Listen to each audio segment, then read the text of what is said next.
Riley Seiler. And I'm Hannah Johansson. And you're watching this interview brought to you by the Castro Valley High School Olympian. Today we're sitting here with Thomas Tran and Maddy Thompson to talk about why they'd be good presidents for our school next year. Our first question is, why did you guys choose to run for this position? Thomas, why don't you answer first? Okay, so it's been a series of like 3 years since I joined leadership, my freshman year. And every year, the ASB president has set basically a new standard for like my role model. So my first year was Jenna Sparks, and then it went to Jessica Yin, and now this year is Ariana Faizi. I looked up to the 3 ASB presidents and I said, maybe I could run the school. I would love to do that job because, I'm really active in school and I love participating in all events and, including everyone, trying to get everyone to participate as much as I can. And, I really think that I can fit that position to serve as ASB president. Awesome. And Maddy? Similar to Thomas, I have always admired the ASB presidents. I think what they do is so great and they have such a huge impact and influence on our school. And I just feel that I would love to be that position and have that influence over the students. And I already feel that Castro Valley High School has a great campus and it's a good environment. And I have many things and plans I wish to implement that I feel could really, not improve it, but add to our campus and the environment. And I want to be an influential leader, so I hope to do that. That's awesome as well. Okay. Our second question, and we will start with Maddy first, is if you won, what would be the first thing you would do as ASB president? Question. Okay, so I have a series of 3 things I plan to implement if I am elected.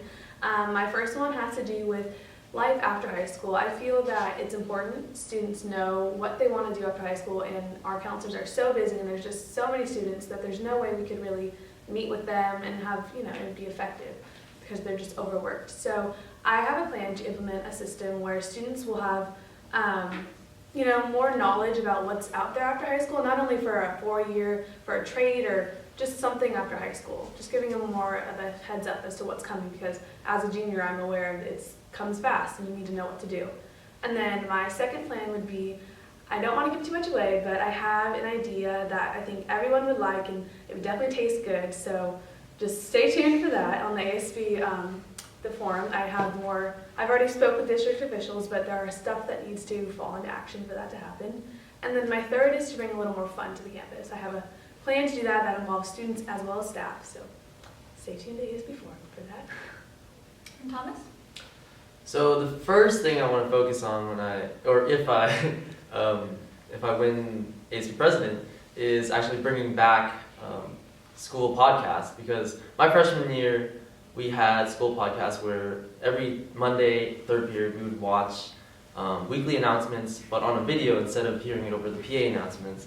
And I really thought that was a better way of getting the news out there.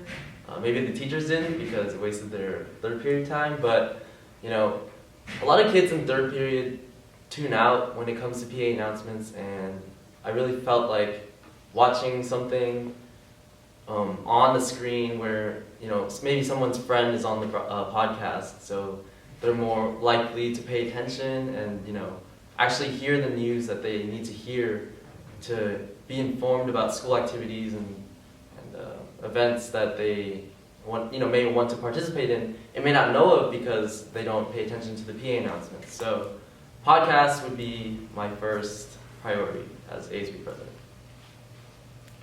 Awesome. So our last question, we will start with you first, Thomas. What do you think is the best quality a leader can have, and how well do you believe you demonstrate this quality? So I think the best quality a leader can have is being inclusive, because there are a lot of kids on this campus and not everyone is, they don't feel as welcomed as others when it comes to participating in activities such as like homecoming or lunch activities or even dances. So I feel like being that person to go up to the quiet person or go up to the person who doesn't usually get up to do stuff and just talking to them and saying, hey, school is more than what you think, right?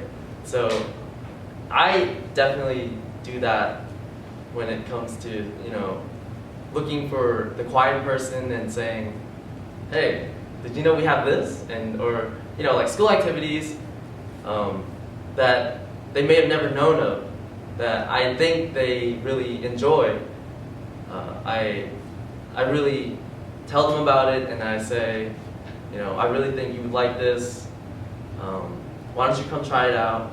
And I'm just a really enthusiastic person who really wants everyone to participate in what the school has to offer when it comes to school activities, dances, homecoming especially. Yeah, so being inclusive. And Maddy? Yeah, absolutely. I completely agree with Thomas on that one. A good leader is someone who can acknowledge all the different personality types people have and work with them effectively and impactfully. They need to be able to realize that people are different and acknowledge that and use that to their success. They need to be able to use that impactfully. And I feel that I've been in a lot of situations where I need to work with other types of students and and implement them in things I'm doing. So absolutely being able to work with all types of people is really important for a good leader. So thank you for watching us talk to the ASB candidates for next year. Thank you for talking with us, and see you next time.